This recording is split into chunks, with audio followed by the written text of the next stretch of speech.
नमस्कार छात्र मित्रों, श्री स्वामीनारायण गुरुकुल चित्तल ई क्लास में आपका हार्दिक स्वागत है। आज हम अभ्यास करेंगे कक्षा 9 विषय हिंदी इकाई 6, जिसका नाम है मेरी बीमारी श्यामा ने ली। लेखक का नाम है हरिवंश राय बच्चन जी। साहित्य प्रकार आत्मकथांश। तो पहले हम लेखक हरिवंश राय बच्चन जी के बारे में अभ्यास करेंगे। दोस्तों, ये है हरिवंश राय बच्चन। जन्म हरिवंश राय बच्चन 27 नवंबर 1907, इलाहाबाद, आगरा, बित्रानी, भारत, अब उत्तर प्रदेश, भारत। मृत्यु 18 जनवरी 2003, मुंबई, महाराष्ट्र, भारत। व्यवसाय कवि, लेखक, प्राध्यापक। भाषा अवधी हिंदी। राष्ट्रीयता भारतीय। उच्च शिक्षा इलाहाबाद विश्वविद्यालय, सेंट कैथेराइट कॉलेज, कैम्ब्रिज। उल्लेखनीय सम्मान पद्म भूषण 1936। जीवन साथी श्यामा 1926-36। तेजी बच्चन 1941। संतान अमिताभ बच्चन, अजिताभ बच्चन। संबंधी बच्चन परिवार। यह हरिवंश राय बच्चन जी का हस्ताक्षर है। तो अब हम आत्मकथांश की शुरुआत करते हैं। तो पहले प्रस्तावना में आपको बता दूं, प्रस्तुत आत्मकथांश में श्यामा की बीमारी का दर्दनाक और कारुण्य सभर निरूपण मिलता है। तो दूसरी ओर कवि की भावुकता और संवेदनशीलता का प्रकटीकरण मिलता है। क्या भूलूं क्या याद करूं, श्री हरिवंश राय बच्चन की आत्मकथा है। हिंदी के इस सुप्रसिद्ध कवि ने अपने संस्मरण बड़े ही रोचक ढंग से आलेखित किए हैं। कवि अपने जीवन की घटनाओं के साथ उस युग का चित्र भी दे देता है। प्रस्तुत अंश क्या भूलूं क्या याद करूं से लिया गया है। इसका यह शीर्षक मेरी बीमारी श्यामा ने ली विषय वस्तु का भी निर्देश करता है। तो अब मैं आपको इस इकाई गुजराती में भी बताता हूँ। दोस्तों, तो હવે આપણે પાઠની શરૂઆત કરીએ છીએ। मैं अपनी बीमारी को दुल्हाने वालों में न था। सच कहूँ तो मैं अपनी बीमारियों के प्रति प्रायः निर्भय था।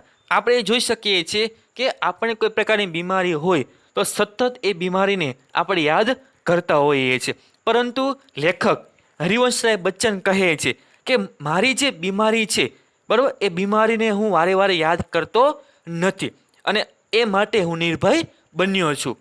शायद मैंने गांधी जी के ही लेख में कहीं पढ़ा था कि बीमारी होना अपराध है। हम जो शरीर दिया गया है उसे हम स्वस्थ न रखें तो हम अपराधी तो है ही।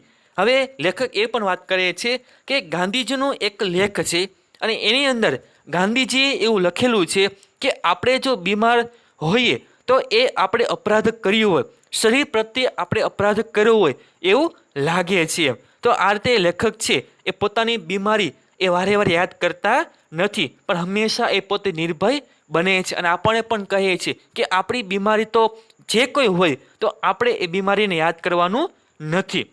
मैं इस तर्क को कुछ और आगे ले गया था। अपराधी को दंड देना चाहिए। स्वाभाविक है कि गांधीजीए जे कांई आपणे लेख आपेलो छे एनी अंदर गांधीजीए वात करी हशे कि बीमारी जे छे ए मोटो अपराध छे, केम के आपणे शरीरने साची शकता नथी। આપણું શરીર બીમાર પડે તો સ્વાભાવિક છે તો આપણે દંડ દેવો પડે। मुझे जब कभी छोटी मोटी बीमारी होती, जुकाम, बुखार, खांसी, सिर दर्द, तो मैं खाट पर न लेटता और भी अपने से काम लेता। अब विचार करो कि આપણે ઉલટું છે। લેખક કહે છે કે જ્યારે પોતે બીમાર પડતા તો પોતે ખાટલામાં સૂતા નહીં। બીમારી પણ કેવા પ્રકારની હોય તો કે તાવ હોય, ઉધરસ હોય, શરદી હોય, માથામાં દુખતું હોય, તો આવા પ્રકારની બીમારી હોય તો ક્યારે તેઓ સૂતા નથી, પણ હંમેશા પોતાના શરીર સાથે એ કામ करता હોય છે। मुझे भर फुटर बुखार में अपने रात की ट्यूशनों पर जाने की याद है। तो लेखक એ પણ યાદ કરે છે કે મારા શરીરને એટલો બધો તાવ હોય છે છતાં પણ રાતના સમયે હું ટ્યુશનમાં જતો હોઉં છું એમ। बुखार की गर्मी और तेजी में तो मैं और जोश से पढ़ाता मजदूरी करके रोटी कमाने वाले को बीमार पड़ने का क्या अधिकार है। बीमारी अमीरों की हरम जदगी है, गरीबों को उसे अपने पीछे न लगाना चाहिए। तो आ रीते लेखक पण वात करे छे कि આપણે જોઈ શકીએ છીએ કે ગરીબ લોકો જે છે, મજૂરી કરનારા લોકો જે છે એ બીમાર પડતા હોય તો એ પોતે બીમાર છે છતાં એને ધ્યાને લેતા નથી, પણ અમીર લોકો જે છે એ શું કરતા હોય છે તો કે પોતાની બીમારીના લીધે એ પોતે દવા કરતા હોય છે। તો આ ગરીબ લોકો જે છે એ હંમેશા પોતાના શરીર પાસેથી કામ લેતા હોય છે, ગમે તેવા બીમાર હોય છતાં પણ પોતે મહેનત કરતા હોય છે। તો આ રીતે લેખક પણ જ્યારે બીમાર પડે છે તો પોતાના શરીર સાથે પોતે કામ લેતા હોય છે। गरीबों को उसे अपने पीछे न लगाना चाहिए।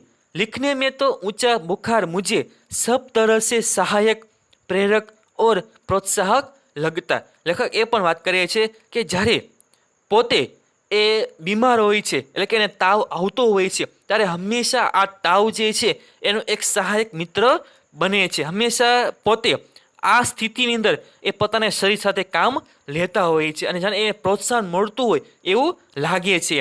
एक तरह की आग जिससे मेरी अनुभूतियों में ताप आता, जिसमें गल पिघल कर मेरा हृदय ढलता। અને આવી સ્થિતિની અંદર છતાં પોતે કામ કરતા હોય છે। ઘણા બધા અનુભવો પણ એને થયા છે કે ગમે તેવા પોતે બીમાર પડે છે છતાં પોતે કામ કરે છે તો એની જે બીમારી છે એ છૂ થઈ જાય છે। एक तरह की भट्टी जो मेरे विचार, भाव, कल्पनाओं को उबाल देकर उछलित करती, यह तो मैं नहीं कहूँगा कि बुखार में मैं अदबदा कर लिखता था। હવે લેખક એવું પણ કહે છે, ભલે લેખક આપણને વાત કરતા નથી કે પોતે જ્યારે એને તાવ આવતો હોય છે ત્યારે એ શું કરતા હોય છે, તો લેખક આપણને એવું પણ કહે છે કે મને તાવ હોય છે ત્યારે મારું જે લેખન કાર્ય જે છે એ વધારે પૂરજોશમાં ચાલતું હોય છે। पर अगर मैं लिखना चाहता था तो बुखार मेरे लिए कोई बाधा नहीं बन सकता था। હવે લેખક એવું પણ કહે છે કે જ્યારે મને લખવાની ઈચ્છા થતી હોય છે તો આ તાવ જે છે એ બાધારૂપ બનતો નથી। हल्के बुखार में तो मेरे सब काम हस्तमामूल होते रहते थे।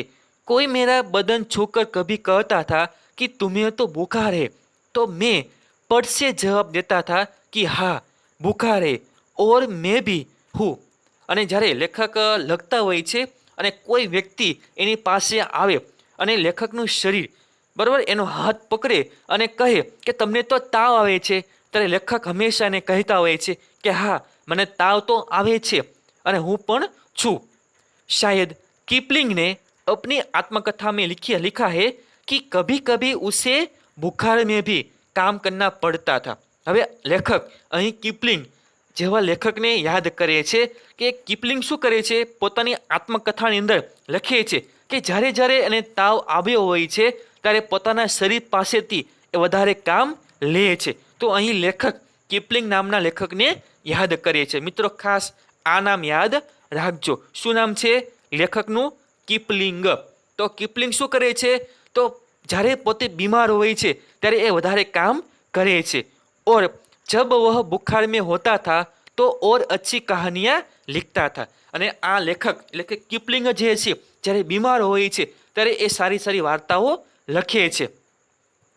बुखार में कम लिखने की मुझे याद नहीं, वह कैसा बन पड़ा इसका निर्णय मैं न देना चाहूँगा। प्रसंगवश मुझे याद आ गया है कि अपने दो चट्टाने की दो सबसे बड़ी कविताएं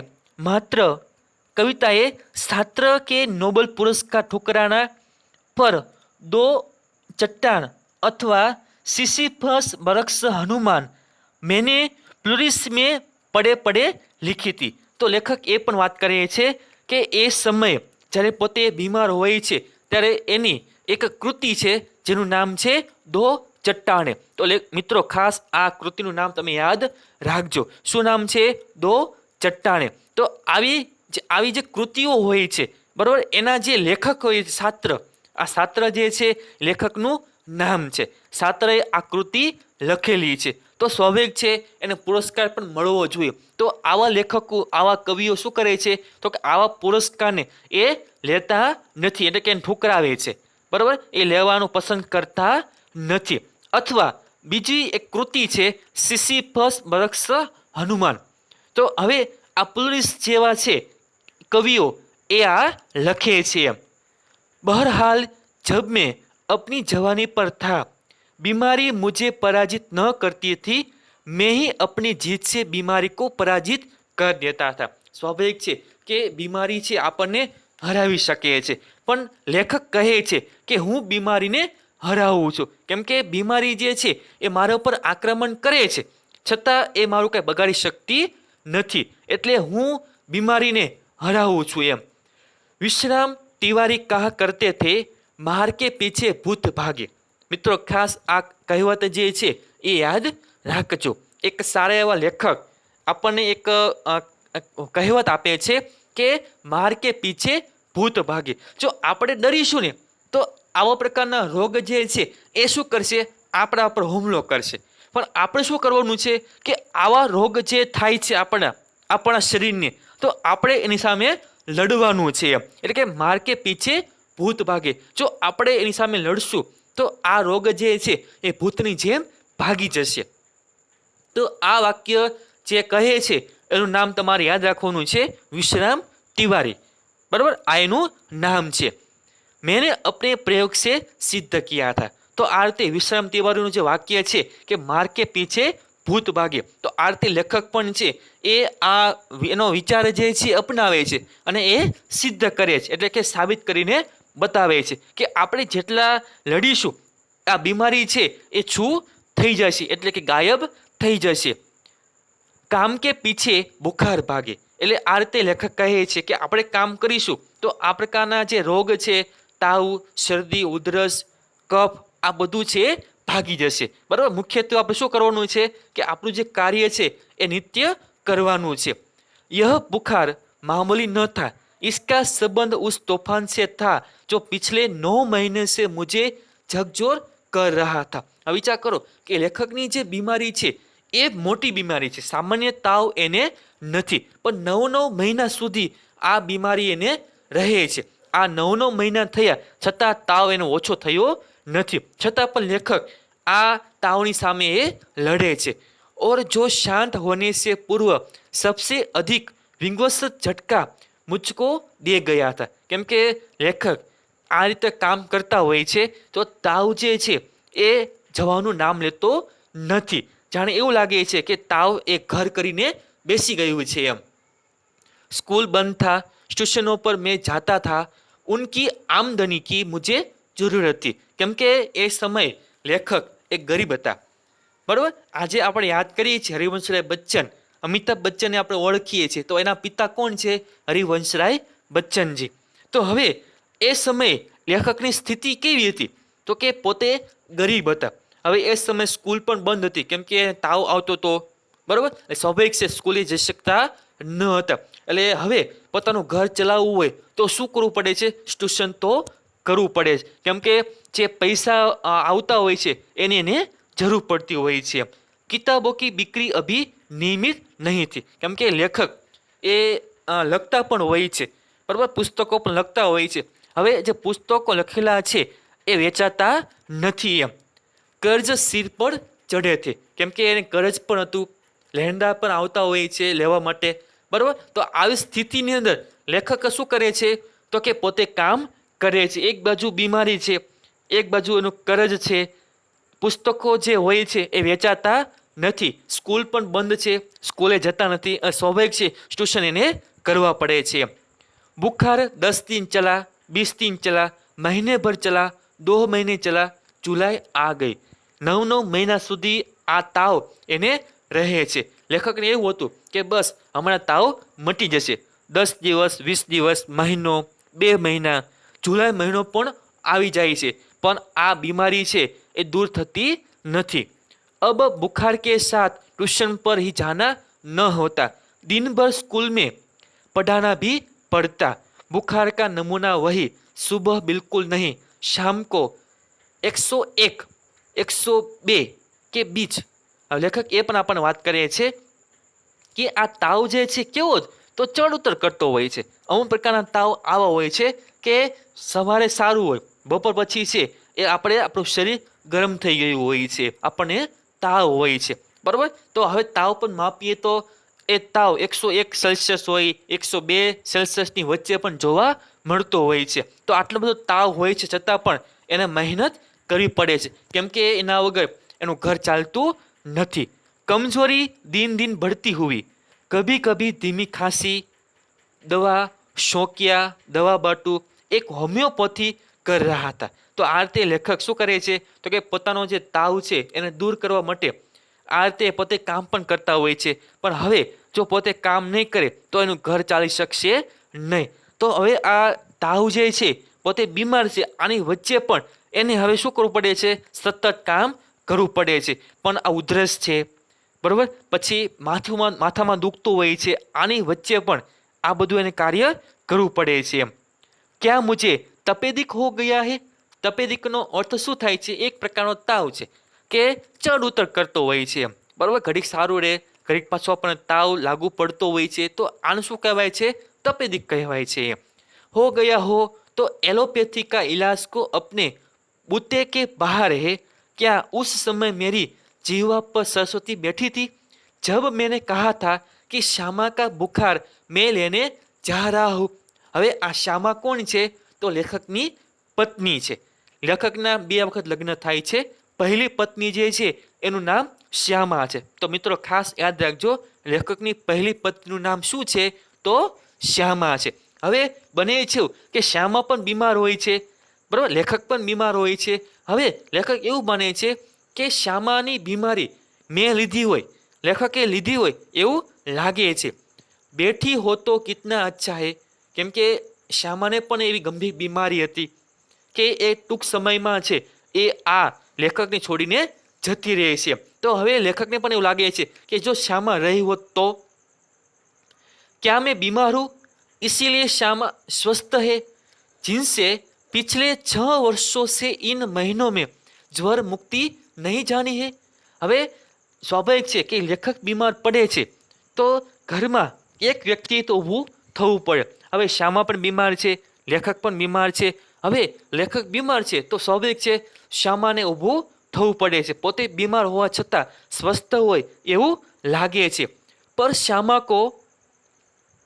पर श्यामा को मेरी बीमारी भीतर ही भीतर खाई जा रही है। હવે શ્યામાને પણ ગમતો નથી કે પોતાના પતિ એટલે કે લેખક બીમાર છે, અંદરો અંદર લેખકને પણ દુઃખ છે, શ્યામાને પણ દુઃખ છે।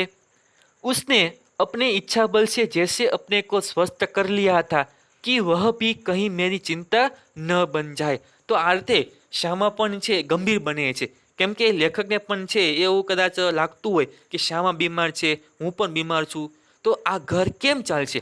તો હવે શ્યામા શું કરે છે? પોતે સ્વસ્થ બની જાય છે, એટલે કે સ્વસ્થ નથી પોતે, પણ હવે એને સ્વસ્થ થવું પડે છે, કેમ કે જો પોતે સ્વસ્થ નહીં બને તો લેખકને ચિંતા वधी जैसे। उसके अतिरिक्त मेरी बीमारी का शायद किसी को पता भी न था, क्योंकि सारे काम तो मैं सामान्य रूप से किए जाता था। હવે લેખક બીમાર છે તો આપણને એવું લાગે નહીં, કેમ કે લેખક દરરોજ પોતાનું નિત્ય કાર્ય કરતા હોય છે, જાણે કેમ આપણે કાર્ય કરતા હોઈએ એવું લેખક કાર્ય કરે છે। એટલે લેખક બીમાર છે છતાં આપણે જોઈએ તો આપણે કહી ન શકીએ કે લેખક બીમાર છે। गर्मी में तो सभी थोड़े बहुत दुबले हो जाते हैं। एक दिन उसने मुझसे कहा कि मैं डॉक्टर बीके मुखर्जी से अपनी परीक्षा कराऊं। હવે જ્યારે શ્યામાને લાગે છે કે લેખક બીમાર છે તો શ્યામા શું કરે છે? પોતાના પતિ પાસે આવે છે અને હવે પોતાના પતિને એ વાત કરે છે કે તમે બીકે મુખર્જી, ડૉક્ટરનું નામ યાદ રાખજો મિત્રો, શું નામ છે? બીકે મુખર્જી, ને તમે બતાવી આવો। તમે બીમાર છો તો ડૉક્ટર પાસે જાઓ અને એને તમે બતાવી આવો એમ। તો એ ડૉક્ટરનું નામ શું છે? બીકે મુખર્જી। मैंने टाल मटुल की तो उसने ब्रह्मास्त्र छोड़ दिया। હવે લેખક શું કરે છે? આનાકાની કરે છે કે ના ના મને સારું છે, મારે કાંઈ જવું નથી એમ. તો હવે શ્યામા માનતી નથી એમ, લેખકને પરાણે ડૉક્ટર પાસે જવાનું કહે છે. मैं जब तक अपने को डॉक्टर को न दिखलाऊंगा वह खाना नहीं खाएंगी. તો આ રીતે શ્યામા હટ કરે છે કે જ્યાં સુધી તમે ડૉક્ટરને બતાવવા માટે નહીં જાઓ ત્યાં સુધી ખાઈશ नहीं. એટલે આ રીતે શ્યામા પોતાની હટ લે છે એમ. ब्रह्मास्त्र तो मानता ही था, डॉक्टर मुखर्जी को भय था कि मुझ पर क्षय का आक्रमण हुआ है. હવે વિચાર કરો કે આ રીતે લેખકને ક્ષય થયો હોય છે. હવે જો પોતે ડૉક્ટર પાસે જશે, બરાબર, ડૉક્ટરનું નામ શું છે? બીકે મુખર્જી. હવે મુખર્જી પાસે જશે તો મુખર્જીને એવો ભય થશે કે લેખકને તો ક્ષય છે એમ. नुस्खा उन्होंने लिख दिया और कुछ दिन चिंता मुक्त होकर पूरी तरह आराम करने को कहा. તો આ રીતે બરાણે લેખક ડૉક્ટર પાસે જાય છે, બતાવે છે. તો ડૉક્ટર શું કરે છે? દવા એને આપે છે અને એવું કહે છે કે તમે થોડા દિવસ માટે આરામ કરજો. नुस्खा मुझे मौत का नुस्खा उन्होंने लिख दिया और कुछ दिन चिंता मुक्त होकर पूरी तरह आराम करने को कहा. नुस्खा मुझे मौत का परवाना लगा. હવે લેખકને જ્યારે ડૉક્ટર એ નુસ્ખો આપે છે કે તમે આવું આવું કરજો, બરાબર, આમાં સારું તમારે જો થવું હોય તો આ પ્રકારના નુસ્ખા તમે અજમાવજો, બરાબર. એટલે હવે લેખકને એવું લાગે છે કે ડૉક્ટરે આપેલા નુસ્ખા જાણે મોત બતાવતું હોય એવું લાગે છે.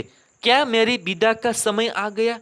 લેખકને એવું પણ લાગે છે કે નક્કી હવે મારે આ દુનિયા છોડીને જતું રહેવાનું છે. કેમ કે જે નુસ્ખા ડૉક્ટરે આપ્યા છે એમાં તો મને એવું લાગે છે કે તબિયત તો બરાબર થતી જ નથી, તબિયત તો સુધરતી જ નથી એમ.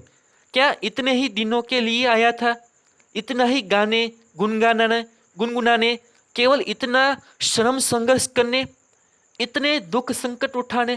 તો લેખકને પણ એવું લાગે છે કે શું આ માટે હું અહીં આવ્યો હતો, આ માટે મેં જન્મ લીધો હતો એમ, બરાબર, આ સંકટ દુઃખ એ સહન કરવા માટે મેં જન્મ લીધો હતો એમ. स्वागत के ही साथ विदाई की होती देखी तैयारी बंद लगी होने खुलते ही मेरी जीवन मधुशाला. તો આ રીતે લેખકનું જીવન ધીમે ધીમે છે એ અસ્ત થતું જાય છે. લેખકને એવું પણ લાગે છે કે આ માટે હું અહીં પૃથ્વી પર આવ્યો હતો, આ માટેનું મારું આ જીવન હતું, આ દુઃખ આ દર્દ સંકટ આ બધે મારે સહન કરવાના હતા, શું મારું જીવન બસ અહીં પૂરું થવાનું છે એમ? क्या मैंने अपनी भविष्यवाणी स्वयं कर दी थी?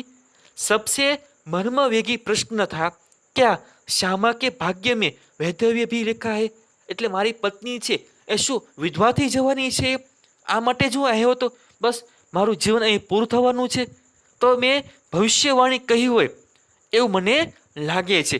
તો હવે આપણે ભાગ 2માં જોઈશું કે આગળ લેખક શું કહે છે અને શ્યામા એ કઈ રીતે બીમાર પડે છે. લેખક બીમાર હોય છે તો શ્યામા લેખકની બીમારી કઈ રીતે લે છે, જે આપણે શીર્ષક આપેલું છે લેખકે કે મેરી બીમારી શ્યામાને લે લી. તો હવે શ્યામા એટલે કે લેખકની પત્ની તો લેખકની બીમારી કઈ રીતે લે છે એ આપણે ભાગ 2માં જોઈશું. Thank you.